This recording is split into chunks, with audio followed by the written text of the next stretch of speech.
Good evening, guys. Welcome to Football Brownie. I hope you're all well, keeping safe, keeping each other safe, and spreading the love during this pandemic. Because we all need a little bit of loving. Well, Brownie does anyway. Anyway, please like, share, and most importantly, subscribe to the channel. Because without your help, the channel cannot progress. And remember, it is free to subscribe. We've also teamed up with Haaland and the guys at Away Day Apparel. Just to get you guys ready for when we can all go back to watching football, showing off with our new clothes, showing off to our mates. Just type Football Brownie in the promo code, get you a 10% off. The link will be in the description below. Now, this is going to be a long one, yeah? So, if you can't understand me because my speech impediment, well, fucking tough. But anyway, no. Get Google Translate. Anyway, right? Today we're focusing on Real Madrid's future transfer plans and how that is linked to the club's presidential election later on this year and how it's linked to allegations of sports washing. Bloody hell, trying to say that with a lisp. By the Saudi Arabia government. Okay, let's start with the presidential election. At the moment, it is believed current President Florentino Perez will be defeated mainly due to the lack of ambition shown by the club during recent transfer windows. Even though the redevelopment of the ground Santiago Bernabeu is way ahead of schedule. Perez knows that there is just one transfer window remaining until the elections. And he needs to use that in a big way to ensure that he changes the mindset of those members who are against him at this moment in time, as he wants to keep the presidency for a further 4 years. So how's Florentino Perez going to do this? Well, Project Perez has well and truly started already. First of all, we were looking to players on their way out. According to ABC España, which is the Spanish arm of the ABC network, obviously, Los Blancos are ready to let Isco, Marcelo and Gareth Bale leave for free in the summer. We all know Bale's wage alone is rumoured to be around the 400,000 mark per week, so just getting him off the wage bill would be massive. There's also issues with Sergio Ramos' contract. The club have offered Sergio Ramos and his brother Rene, I've met him a few times actually, Rene Ramos, who's his brother and his agent, and they've offered a smaller contract. Now, Rene has gone back to, and used the press, gone back to Florentino Perez and suggested that PSG and others have shown interest in Sergio's signature because his contract is running out at the end of the season. However, Perez knows Rene's tactics during these kind of negotiations. I don't know if you guys remember, but the last time in which before Sergio signed his last contract, there was rumours that both Manchester United and Tottenham were looking at the player, and Perez panicked and offered the type of contract in which both Ramos brothers were looking for. However, times have changed now. Sergio Ramos is now 35. His wife is a host, and a very successful host, of many Spanish TV shows, and I think they have maybe 4 or 5 children.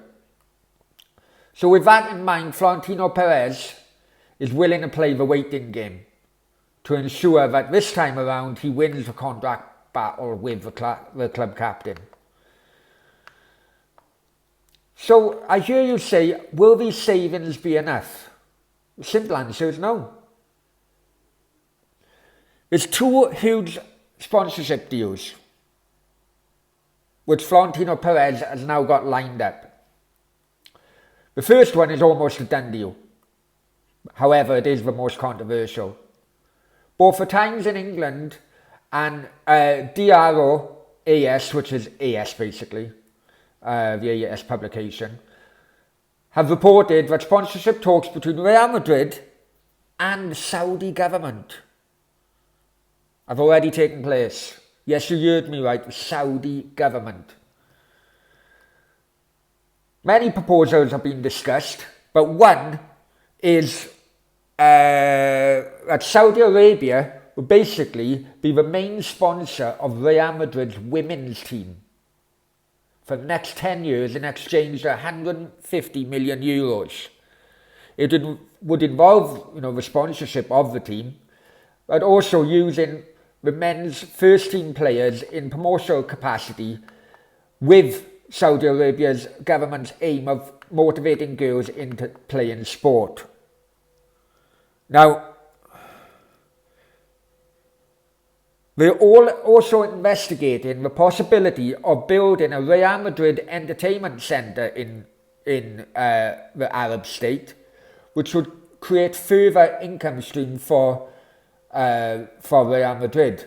That would include an entertainment centre, a museum, interactive activities and a club megastore. Neither party responded to requests for comments when they were approached. Now, after Saudi Arabia's government's failure in an attempt to take over Newcastle, it's now further strengthened claims that the Saudi government are currently pursuing a tactic of sports washing in an attempt to create a different image of the state by using world sport, to give a nicer image, and especially when it involves a women's team.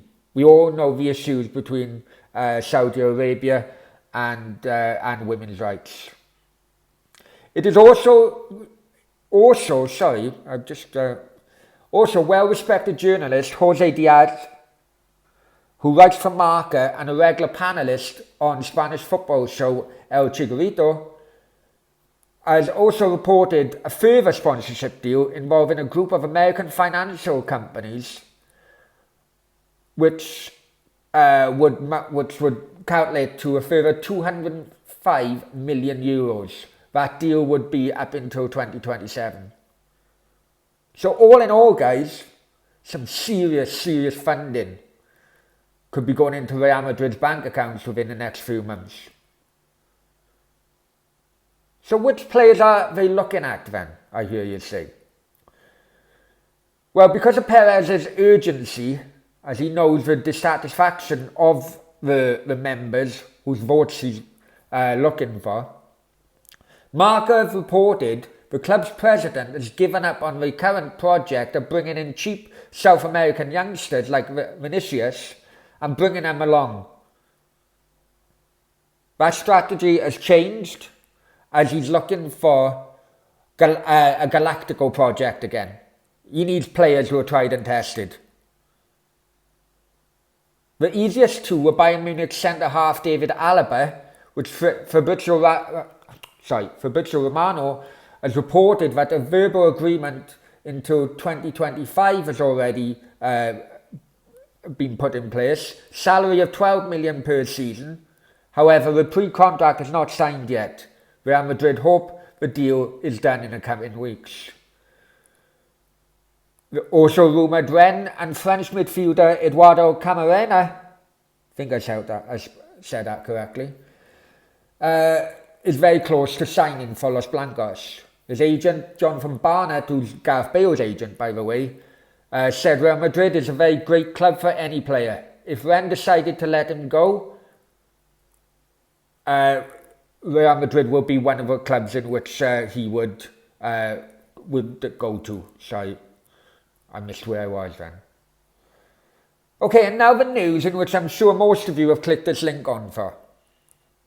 Last week, the narrative which Real Madrid put out to the Spanish media outlets was that they will just buy one of either Mbappé or Haaland in the summer, and the other one come in the following summer.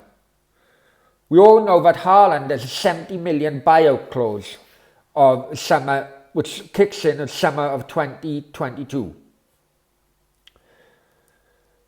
So, Real Madrid feel that if they offered, Haaland would be the easier of the buys, easier of a player to buy. So they are offering Dortmund more money now than what they would get the following summer. Soraya Lopez, who's a great personal friend of Florentino Perez and also considered very reliable and respected journalist over here, have said that panic stations within Perez's presidential campaign have hit record highs. Now that he has obtained those massive sponsorship deals, in which I mentioned earlier on, he's reporting, together with Marca, Monday on Deportivo and El Chicharito, they're reporting that Perez wants to send a message right across Europe that Real Madrid is back.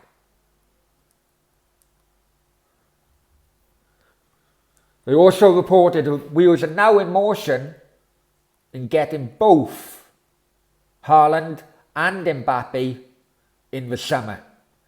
They want both players to be the face of the club as they return to the newly developed Santiago Bernabeu.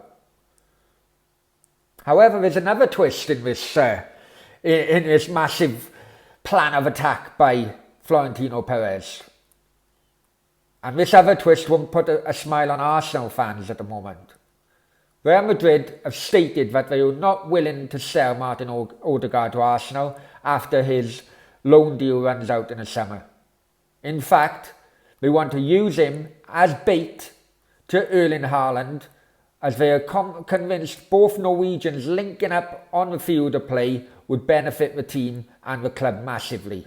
However, there's one problem, and that is Odegaard is fed up with Real Madrid manager Zinedine Zidane, and is rumoured that he, as he told the club, he's only willing to return if a change of manager is completed.